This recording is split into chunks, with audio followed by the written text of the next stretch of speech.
тас болат. Үйде сирек болам. Өмірімнің көбі байдың үйінде өтеді. Ел қыдырып, амандықтың шашбауын көтеріп, сауық құрумен өтеді.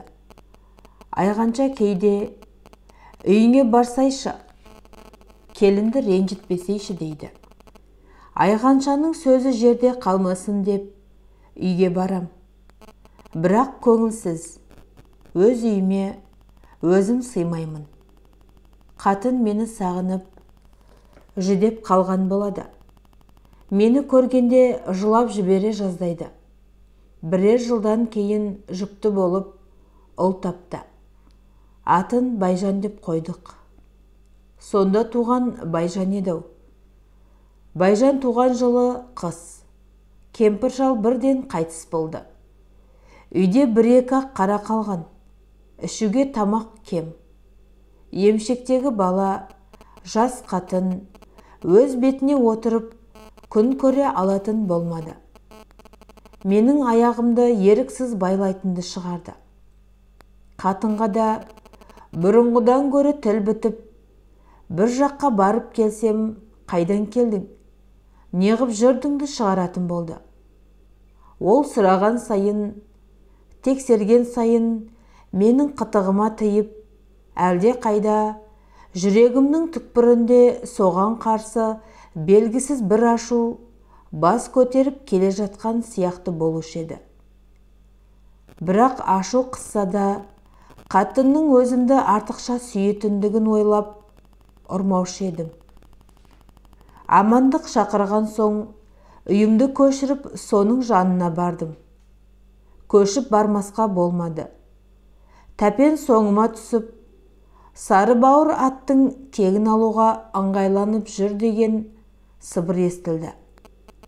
Амандықтың қасына барсам, анау-мынаудың тісі батпайтындай көрдім. Бірақ көшіп баруыма қарай тағы бақытсыздыққа ұшырадым. Тәпендер таратты ма, әлде ауыл үйдің өсегі ме? Мені Айғаншамен жақын деген сөз жайылып кетті. Біреуден біреу естіп, күн сайын қойылта берді. Қатын құлаққа маза беруді қойды. Бара-бара ол кісі көзінше айтатынды шығарды. Іңір әлетеді. Жұрттың бәрі үйлерінің жанында салқындап отырған. Оқас бар. Бір сыпыра адам. Амандықтың отауының жанына жиналып, мен ән салып отырғам. Әй, деді біреу. Жалт қарасам, қатын екен. Екі көзі жас. Басында жаулығы жоқ. Шашы обырап кеткен. Қанын ішіне тартып, қалш-қалш етті. Жетер енді. Салдақының әуселесін бір сыпыра көтеріп болдың ғой. Сенен басқа боз балалар да жетер. Сен үйге жүр, деді. Жұрт ажырайысып қалды. Айғанша сұрланып, сөз айта алмай орнынан тұрып кетті. Үлкен үйден сұрланып, шаптығып бәйбіше шықты. Жұрт дабыр-дұбыр болып жатыр. Не айтып жатқандарын байқай алмадым. Орнымнан тұрдым. Сосын не істегенімді өзім бұлдырғана білем. Көзім қанталап, ашу кернеп, өзімді өзім ұмытып кетсем керек. Өй, жындандың ба? Өлтірдің ғой, деп біреу иығымнан тартты. Не болды? Не болғаны құрысын, өлтірдің. Өліп қалмаса жарар еді деп, оқас біреуге төніп отыр. Апырмау, бұл кім? Мен не істедім? Мен қайда тұрмын деп, өзіме өзім есеп бере бастадым. Сөйткенше болмай, оқас басын көтеріп, сені Құдай атты, мына өліп қалыпты, деді. Шошып кеттім. Жүрегім қалтырап сала берді. Кім өлген? Кім болушы еді? Қатының. Не дейді? Оны кім өлтірді? Өзің. Жаңа шашынан сүйреп әкеткен жоқ па едің? Мен ұрарда қояр деп ойлап едім. Айғанша бар деген соң келіп едім. Бүйтеріңді білсем, әлгінде айырып алатын едім ғой. Әй әттеген-ай деп, оқас үйдің ішінде теңселіп жүре берді. Есім кіресілі шығасылы, көзім бұлдырап, қарауытып кете берді. Не қылып, не қойғанымды әлі өзім анықтап біле алмай тұрмын. Оқас жаныма келіп, сені Құдай атты, сен адам өлтірдің. Енді қолға түспей тез жоғал. Әзір ешкім хабарлаған жоқ. Мен кетем. Жұрт ертең бірақ білсін деді. Оқас шығып кетті. Құрым үйдің төрінде жалғыз тұрмын. Құр сүлде. Буыным дірілдеп, құлап кетуге таяу тұрған сияқтымын. Аяғымның астында сұлаған дене жатыр. Ол әйелім. Әйелімнің денесі. Мені сүйген, мен үшін қан жұтып күйген әйелімнің сүйегі. Өзімді сүйген жүрекке менің тартқан сыйым осы болды ма? Мені не қара басты?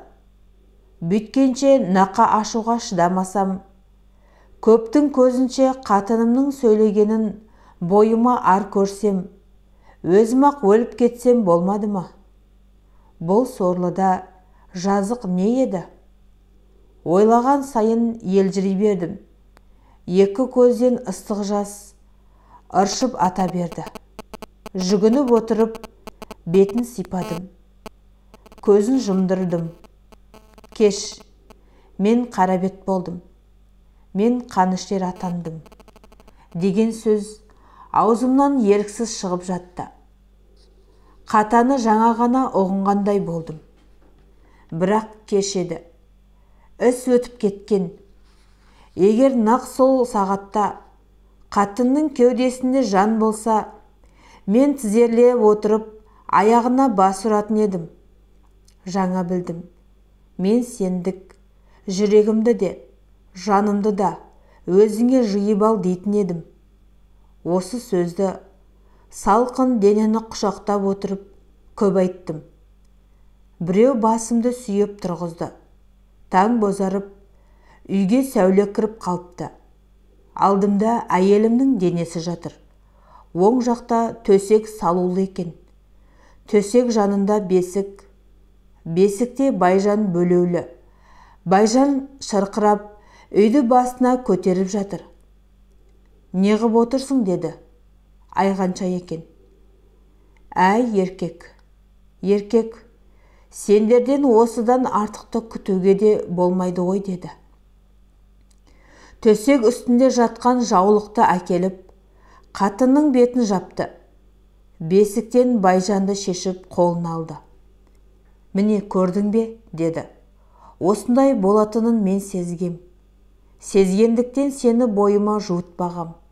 Егер бойыма жуытып, сенің жүрегіңді осыдан салқындатайын деген қиялға кірсем, осы қанның обалына мен де ортақ болмас па едім? Ісің жаман. Басқаға лайық болғанмен, саған лайық емес еді. Мен сенен мұндай істі күтпекші емес едім. Ойлағандай болмадың. Енді тұрма, жөнел. Оқас ат әзірлеп жатқан шығар. Міндет тарт. Қайтып, ел бетін көруші болма. Тәлтіректеп орнымнан тұрдым. Байжан ұйқылы көзімен Айғаншаның омырауын аймалап, емшек іздеп жатыр екен. Баланы аяп, ішім елжіреп жылайын деп едім. Көзімнен жас шықпады. Сүюге бата алмадым. Қарабет болып тұрып, күнәсіз жас нәрестеге аузымды тигізуім кешірілмес күнә болар дедім. Үйден қалай шыққанымды сезгенім жоқ. Әйтеуір атқа мініп кетіппін. Тасболат осы жерге келгенде егіліп жылап жіберді. Аузы сөйлеуге келмеді. Көпке шейін солығын баса алмай отырды. Сосын қайттыңыз дедім. Қайтейін. Шыққан боймен Ашшылының еліне келіп, бауырымды жерге төсеп, 2 күн жаттым. 3-ші күн көшпелі елге кездесіп, Әлиқұл деген байға жалданып, соның көшімен бірге осы сырға құладым. Содан бері елге барған жоқсыз ба? 17-ші жылы бардым. Туған жер, өскен ел, адамды еріксіз тартады екен. Әсіресе Байжанның өлі тірісін білуге құмар болдым. Бірақ ел көзіне көріне алмадым. Шеттеп жүріп жерді көрдім. Сағымдаған елді көрдім. Жылай-жылай көзім жұмылып кетті. Байжанды нағашысы қолына алған екен. Дені сау, оқып жүр деген хабарды бір қойшыдан естідім. Ымырт жабыла, Тасболаттың тұрған үйіне келдік. Зейнеп деген жесір әйелдің қолында екен. Бір жағынан малай, бір жағынан сол үйдің өз адамының бірі болып сіңісіп кеткен қалпы көрінді. Зейнептің 8-9 жасар ұл баласы бар екен. Аталап Тасболатты шырғалап, соның қасынан шықпай отырды. Ата, өлең айт деп, бала домбыра алып келді. Құлағым елең етіп, мен басымды көтердім. Айтсам айтайын, қарағым, қонақта тыңдасын деп, Тасболат домбыраның құлағын бұрап, безілдетіп тартты. Бір кезде әнді шырқап жіберді. Талсуат, берден қопа жерім еді. Жаста өскен керей қыжық елім еді. Бұлғаңдап, боз бала боп жүргенімде бір алып, сұлулары күліп еді. Тасболаттың әнін, өлеңін тыңдап отырып, мен елді бастан аяқ кезіп жүрген сияқты болдым. Каналым ұнаса, лайк басып, пікір жазып, каналыма тіркеле отырыңыздар.